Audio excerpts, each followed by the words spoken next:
आज भी कहा गया है। दो बातें कही गई है। पहली बात कही गई है कि आतंकवाद का धर्म नहीं होता। ये जो आतंकवाद का धर्म नहीं होता, ये तकिया कलाम है तुष्टीकरण का। ये आतंकवाद का धर्म नहीं होता, वो तमाम कांग्रेसी नेता कहते हैं जब आतंकवादी हमला होता है ताकि वो अपने वोट बैंक को साध सके और तुष्टीकरण की राजनीति को आगे बढ़ा सके। और उसी सांस में, in the same breath, Prithviraj Chauhan कहते हैं आतंकवाद का धर्म तो नहीं होता है, कहना ही है तो आप कहो हिंदू आतंकी या सनातन आतंकी। वाह, आतंकवाद का धर्म नहीं होता मगर हिंदू आतंकी और सनातन आतंकी कहो, कहना ही है तो। आप याद करिए, सुशील कुमार शिंदे जी ने भगवा आतंकवाद कहा था उनके एक कॉन्क्लेव में, कांग्रेस पार्टी के एक बैठक में पहली बार भगवा आतंकवाद कहा था।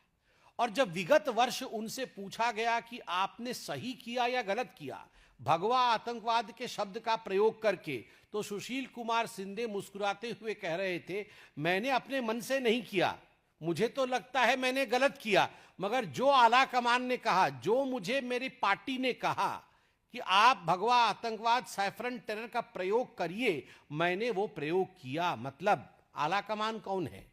कांग्रेस पार्टी में आला कमान तो कोई और नहीं, एक ही आला कमान है, या यूं कहिए कमान में बहुत सारे आले हैं।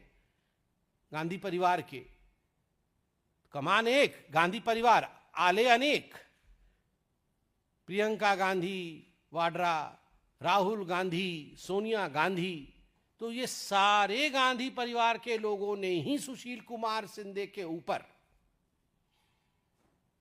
ये प्रेशर बनाया था कि आप भगवा आतंकवाद शब्द का प्रयोग करिए। और आज जो पृथ्वीराज चौहान कह रहे हैं, इसमें भी कोई दो मत नहीं है कि उनके आला कमान ने ही कहा होगा। अब एक वर्ष बाद वो जब किताब लिखेंगे तो उसमें आएगी ये बात कि मुझे भी कहा गया था कहने के लिए। और ये कांग्रेस पार्टी की पुरानी आदत है।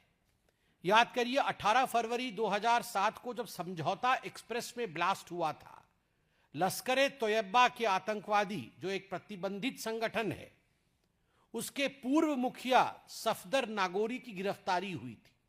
केवल सफदर नागोरी की नहीं, पाकिस्तान के 2 आतंकवादी भी गिरफ्तार हुए थे। मगर इन सभी लोगों को कांग्रेस पार्टी ने 14 दिनों के अंदर, मात्र 14 दिनों के अंदर, और सफदर नागोरी एवं पाकिस्तान के वो 2 आतंकवादी मान गए थे कि हाँ हम ही हैं जिन्होंने बम ब्लास्ट कराया था समझौता एक्सप्रेस में, उसके मानने के पश्चात, कन्फेशन के पश्चात भी मात्र 14 दिनों के अंदर छोड़ दिया गया।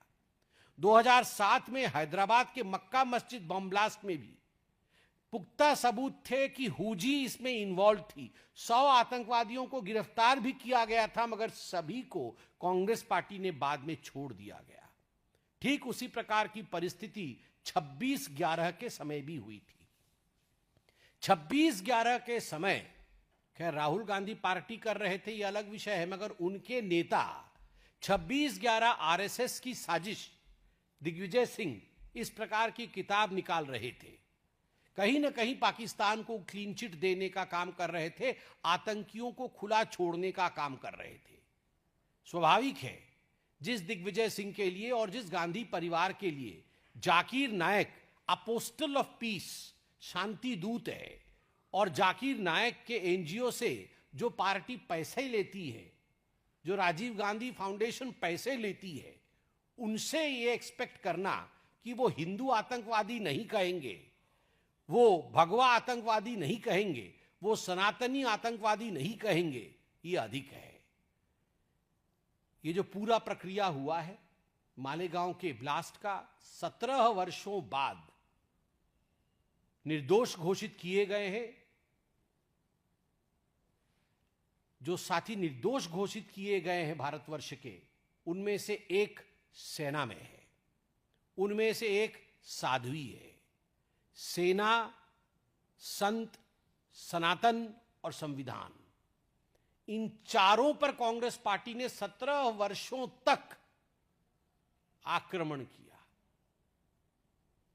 कांग्रेस पार्टी ने एक सुनियोजित ढंग से 17 वर्षों तक सेना, संत, सनातन और संविधान, इनके ऊपर निरंतर आक्रमण किया, मगर सत्यमेव जयते, अंत में सत्य की ही जीत होती है।